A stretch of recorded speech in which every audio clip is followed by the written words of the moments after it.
आदरणीय शुभेच्छुक मिडियाकर्मी साथीहरू, अभिवादन सहित नमस्कार गर्न चाहन्छु। हिजो मात्र संसद विघटन भएको छ, त्यो तपाईँलाई थाहा छ, जानकारी छ। तर यो संसद विघटन गर्नुको पछाडिको कारण भनेको 2/3 मेजोरिटीको गभर्मेन्टलाई अर्थात् द्वितीय सरकारलाई काम गर्न नदिने, हलो अड्काउने काम र गोरु चुन्ने काम जुन हाम्रो पार्टीभित्रै भएको थियो, त्यस कारणले सम्माननीय प्रधानज्यूले एउटा निकास दिनको निम्ति, देशलाई समृद्धि दिनको निम्ति, देशलाई बन्धनमा राख्नुभन्दा देशलाई निकास दिने जुन खालको एउटा बाटात्मक बाटो लिनुभयो, यो लिइसकेपछि उहाँले आगामी वैशाख 17 र 27 गते दुई खालको चाहिँ निर्वाचनको तय गर्नुभएको छ। यो एकदम लोकतान्त्रिक छ, यो चाहिँ संवैधानिक छ। संवैधानिक किन छ भन्ने कुराहरूमा तपाईँलाई प्रश्न पार्न चाहन्छु साथीहरू। किनभने नेपालको संविधान धारा 85 के उल्लेख गरेको छ भने संसद विघटन सम्बन्धी व्यवस्था उल्लेख गरेको छ। त्यसमा के उल्लेख गरेको छ भने 5 वर्ष नपुगे अगाडि यदि देशले निकास पाएन, देशले विकास पाएन, नेपाली जनताका भावना आकांक्षा पुरा भएन भने देशलाई निकास दिनुको निम्ति जुन चाहिँ संसदीय प्रणालीको अभ्यास भएको छ, यो अभ्यासले मुलुकको जनताको र मुलुकको लागि काम गर्नेछ म भन्न चाहन्छु। किनभने नेपालको जनता अहिले परिवर्तन चाहिरहेका छन्। आफूलाई हरेक कुरामा चाहिँ सुनिश्चित होस्, आफ्ना मौलिक अधिकारलाई पुरा गरोस् भन्ने प्रकारको अपेक्षा गरेर नेपाल कम्युनिस्ट पार्टीलाई 2/3 मेजोरिटीको गभर्मेन्ट दियो। त्यो दिइसकेपछि सरकारलाई असफल पार्ने पार्टीभित्रै का नेता प्रचण्ड र माधव नेपालले जुन खालको एउटा देशलाई निर्वृत्तिर लिने, प्रान्तीयलाई काम गर्न नदिने, प्रान्तीयलाई चाहिँ विकास गर्न नदिने, नेपाली जनताका भावना सम्बन्ध नदिने जुन खालको चाहिँ पार्टीभित्रबाट एक खालको चाहिँ असर पुग्यो। यो असर आइसकेपछि सम्माननीय प्रधानज्यूले देशको निकासको लागि संसद विघटन गर्यो र आगामी निर्वाचनको चाहिँ मिति चुनावको घोषणा गर्यो। यसले अब लोकतन्त्रको सबैभन्दा ठुलो कुरा के हो भने जनताको विश्वास, जनताको जनादेश, जनताको मतादेश लिएर आउनु नै लोकतन्त्रको के हो भने उपज हो। अब हामी यदि चाहिँ देशलाई निकास दिनु छ भने अब नेपाली जनताको बिचमा छ, नेपाली जनताको बिचमा आफ्ना एजेन्डाहरू, आफ्ना सिद्धान्तहरू, आफ्ना विचारहरू, आफ्ना भिजनहरू लिएर आगामी चाहिँ दिनहरूमा देशको परिवर्तनको लागि हामी खोज्नुपर्छ, लाग्नुपर्छ भन्न चाहन्छु। म तपाईँलाई के अपील गर्न चाहन्छु भने निर्वाचन नचाहने, सडकमा आएर प्रदर्शन गर्ने साथीहरूलाई के अपील गर्न चाहन्छु भने यदि तिमीलाई चाहिँ सङ्घीय लोकतान्त्रिक गणतन्त्र व्यवस्था मार्फत त्यसको परिभाषालाई, त्यसका सिद्धान्तलाई, त्यसका पोलिसीहरूलाई अन्नालेर हामी आगामी दिनमा चाहिँ जनताको बिचमा छौँ। जनताका आकांक्षाहरू, जनताका विचारहरू बुझेर हामी फेरि चाहिँ एउटा चाहिँ सैद्धान्तिक बाटोबाट आएर मुलुकको सामाजिक आर्थिक रूपान्तरण गरौँ म भन्न चाहन्छु साथीहरू।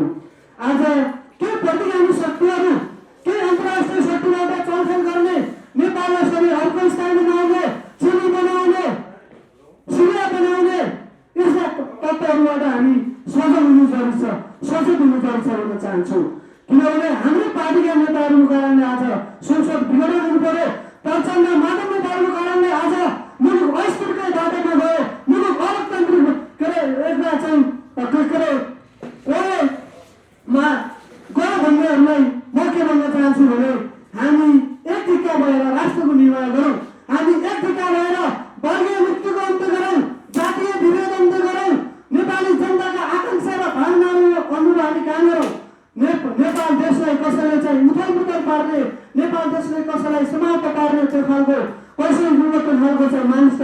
छ भने त्यो त्यागे हुन्छ साथीहरू। किनभने हामी परिवर्तनको बाटोमा छौँ, हामी समृद्धिको बाटोमा छौँ, हामी एकात्मक राज्य व्यवस्थाको अन्त होस् भन्ने अभियानमा छौँ।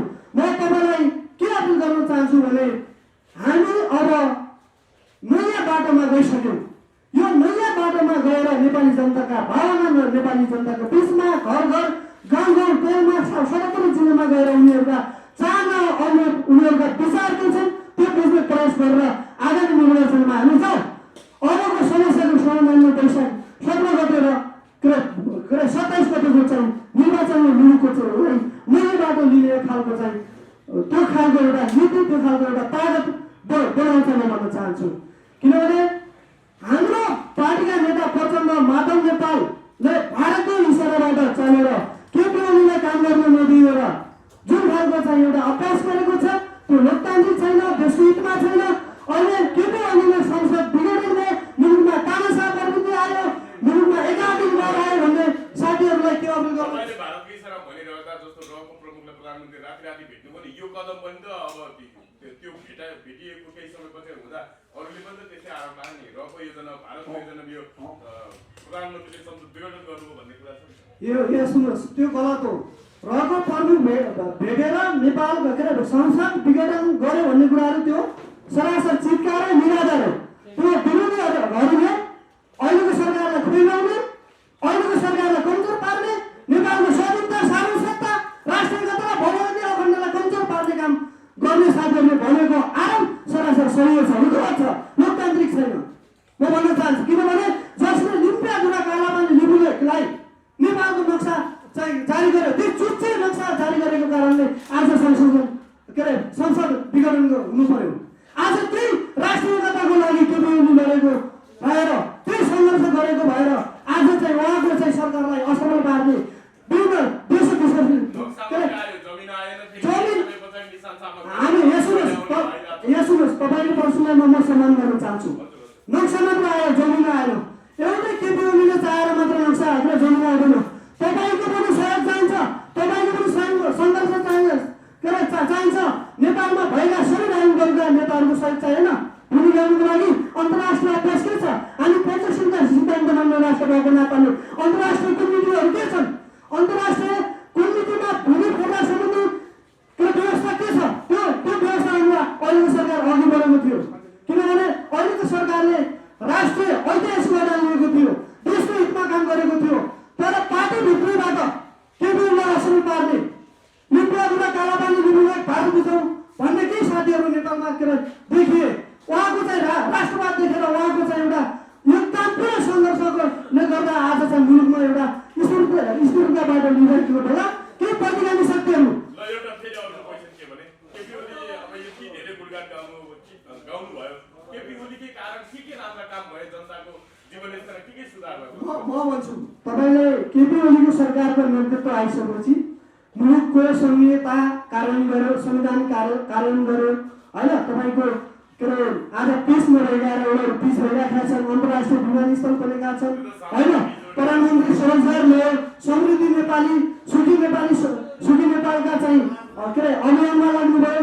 आज चाहिँ रानी पोखरी जस्ता चाहिँ सम्पदाहरू बनिरहेका छन् होइन। आज चाहिँ तपाईँलाई म के अपिल गर्न चाहन्छु भने आज ह्युमन डेभलपमेन्ट इन्डेक्समा आजको सरकार अगाडि छ होइन। तर म तपाईँलाई के अपिल गर्न चाहन्छु भने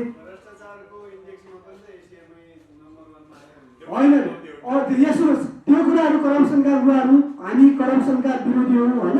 करप्सन अन्त्य हुनुपर्छ, भ्रष्टाचार अन्त्य गर्नुपर्छ, भ्रष्टाचारलाई च्याप्पै छोडेर कारवाही गर्नुपर्छ भन्ने भनौँ हामी मान्छौँ। तर त्यो तपाईँले इन्टरनेसनल ट्रान्सपेरेन्सीको परिवर्तनको जुन कुरा उल्लेख गर्नुभएको छ यो चाहिँ लोकतान्त्रिक छ। आगामी दिनमा यदि कुनै भ्रष्टाचारी हो त्यसमा संलग्न भयो त भ्रष्टाचारमा संलग्न छ भने त्यसलाई चाहिँ अत्याले कारवाही गर्नुपर्छ, संवैधानिक अङ्गहरू सक्रिय भएर दोषीलाई कारवाही गर्नुपर्छ भन्न चाहन्छु। अब निर्वाचनतिर थोरै अब के तपाईँले सहज तरिकाले यो मध्यावधि निर्वाचन हुन्छ परिस्थिति त्यस्तो केही नहोला भन्नु भएको छ? यसलाई चाहिँ सबैले सहयोग गर्नुपर्छ। यो यहाँ सुन्नु, हातमा दही जमाएर यो सरकारले के गर्छ गरोस् भन्ने खालको त्यो खालको मानसिकता मनोविज्ञान कसैको छ भने मेरो भन्ने केही पनि छैन। उहाँले एउटा लोकतान्त्रिक बाटो अपनाउनु भएको छ कि संसद विघटन गर्ने बित्तिकै चुनावको मिति पनि घोषणा गरेको छ। यो चुनाव प्रक्रियामा आउने, किनभने जो चाहिँ पछिल्लो समय लोकतन्त्रवादीमा हामीसँग यो लोकप्रियता छ, हामी देशभक्ति समाजवादका कुरा गर्ने साथीहरू त चुनावमा आउनु पऱ्यो नि त, जनताको विश्वास लिनु परेन पराउनु बन्नको लागि। त्यत्रो यो सडाको घरमा माइतीहरूको मण्डलीमा चाहिँ हल्ला गरेको घरमा देश पराउनु भन्छ, सिस्टममा आउनु पऱ्यो नि त। संविधान कानुन मान्नु, संविधानले के हो, संविधानले के मान्छ भने संघीय लोकतान्त्रिक सरकार मान्छ। यो व्यवस्थामा रहेर मुलुकको सामाजिक आर्थिक रूपान्तरण गर्नुपर्छ। यो अघिल्लो चुनाव हुँदा लगभग 20 अर्ब जति खर्च भयो, फेरि चुनावमा जाँदा त्यति नै खर्च हुन्छ। जनतामा चाहिँ धेरै भार थप्नु पऱ्यो नि त।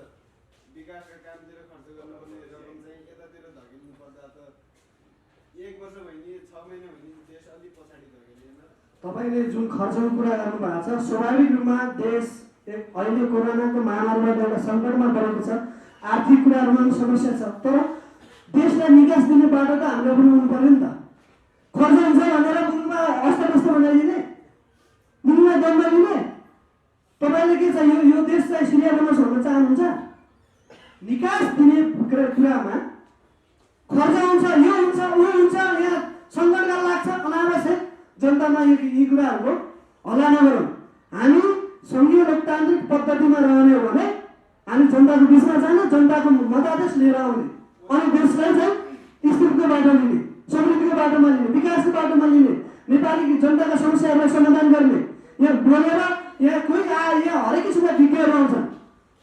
यहाँ पार्टी बिना कुनै पनि मुलुक बनाउनको लागि पार्टीको विचार चाहिन्छ, सिद्धान्त चाहिन्छ, त्यहाँ बलिदान चाहिन्छ, भिजन चाहिन्छ।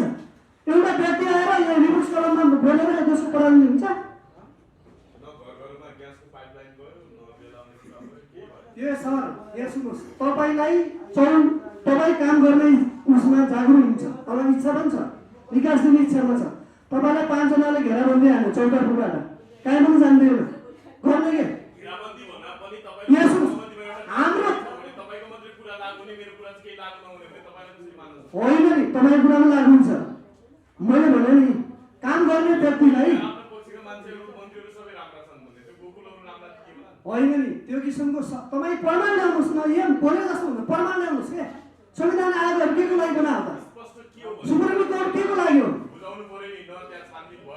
छान्ने नि। यहाँ सुन्नुहोस्, यहाँ सुन्नुहोस्, म तपाईँ पछि यदि गुगल बास्कोटा दोषी हुन्छन् भने दोषी छन् भने उनले कारवाही गर्नुपर्छ, पढ्नुपर्छ, होइन पढ्नुपर्छ नि। प्रमाण ल्याउनुहोस्, प्रमाण सहित आउनु पऱ्यो नि, होइन? हामी सत्यको बाटोमा हौँ। हिजो चाहिँ 1961 मा इन्दिरा गान्धीले उनका पार्टीले उहाँलाई काम गर्न नदिँदा उहाँले चाहिँ के संसद विघटन गर्नु पर्यो, अनि पार्टी अलग गर्नु पर्यो। अनि पछि 1971 मा आएर उहाँले बहुमत प्राप्त गरेको छ नि। त्यतिखेर पनि यस्तै कुराहरू चाहिँ अकाल्पनिक यसो होइन, सरल तरिकाले चाहिँ उहाँलाई चाहिँ विभिन्न किसिमका टिका टिप्पणी गर्यो होला नि।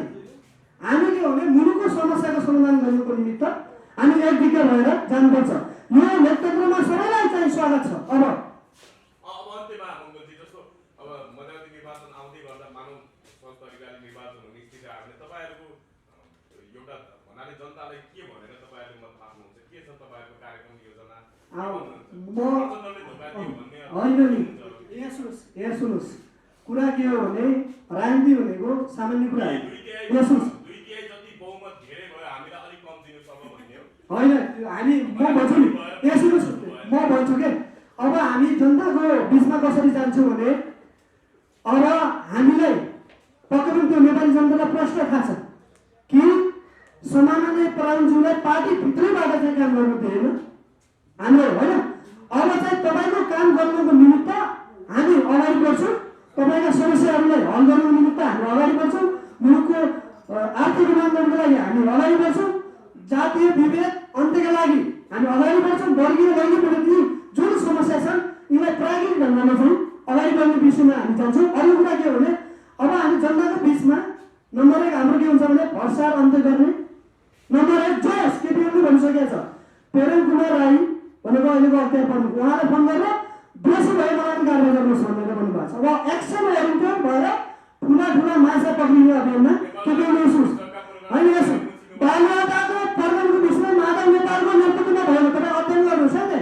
केपीओले अरूको कुनै संलग्न छैन, त्यहाँ आयोगको निर्णयमा केपीओले कुनै संलग्न छैन।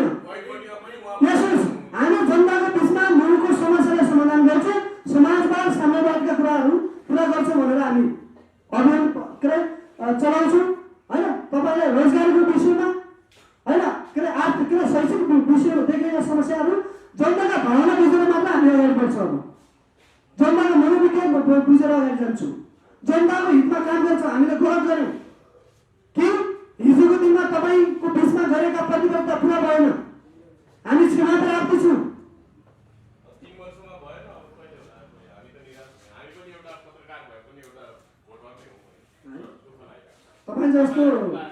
तपाईँ जस्तो देशभक्त मिडियाकर्मी साथीहरू त यो समाज बुझेको, विश्व इतिहास बुझेको, यो हल्काहरूले प्रश्न के गर्दैन भन्ने कुराहरूमा त्यो लिनुहुन्न के। विकास र समृद्धि हुने रातारात हुन्छ, 3 वर्षमा हुन्छ। आज चाइना बन्न कति लाग्यो, अमेरिका बन्न कति लाग्यो, दक्षिण अफ्रिकामा एकचोटि भोलमरी थियो। एउटै केपीओले बनाउने होइन, तपाईँको सबैको पार्टिसिपेट चाहियो नि त देश बनाउनको निम्ति। सबैको सहमति चाहिएला, सहकारी चाहिएला, सबै आउनु पर्यो नि। भएको व्यवस्थालाई समाप्त पार्ने अनि कसले बनाउने देश बनाउने भनेको यिनी नेताहरूले। तपाईँ आएर लाग्नुपर्छ देश बनाउन। त्यो त संविधान यस समाप्त कसरी गरेछ? कहाँ उहाँले चाहिँ संसदीय प्रणाली अभ्यास गरेको अन्तर्राष्ट्रिय कानुन हेर्नुभएको छ, अन्तर्राष्ट्रिय संसदीय प्रणाली हेर्नुभएको छ तपाईँले? संविधानमा भएको कुराहरूलाई यहाँ सुन्नुहोस्, धारा 85 मा के छ, धारा 76 मा के छ ल भन्नुहोस् त। गुटको व्याख्या हुन्छ त, संविधान गुटले बनाएको हो, त्यो तपाईँले बुझेको छैन के सर। म के भन्न चाहन्छु भने देशलाई यसो कानुन धारा 85 मा के छ भन्नुहोस् त, 76 मा के छ, 48 मा के छ।